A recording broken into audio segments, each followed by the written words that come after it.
Mr. Cameron, you and the Remain camp seem to be convinced that if Britain leaves the EU, that we will be plunged into recession. 6 months ago, you told the CBI that Britain could survive outside the EU. Why are you now so adamant that we'll be plunged into economic meltdown if we decide to leave? Well, we can certainly survive outside the EU. I think the question for us is, how do we thrive? How do we do best? How do we create opportunities and jobs and chances for our children and our grandchildren? That, to me, is what this debate is about.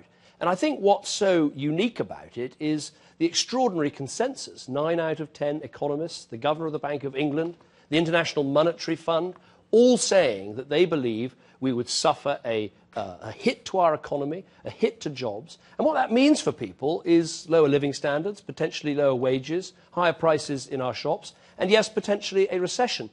And I think it would be irresponsible for me, as your Prime Minister, not to warn of these things. After all, the IMF, the OECD, some of these bodies are actually paid to warn Prime Ministers when their economies face risks. So yes, we could find a way, but in my view, it's not the right way. And I want to, if I can, just take a moment to say why all these experts, I believe, are right.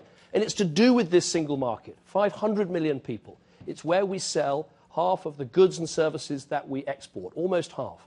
And of course, if we have less good access to that market, our economy will be smaller. There will be fewer opportunities. That's why I think the experts are right. I think we should listen to their opinions, and I think we should vote to remain on June the 23rd.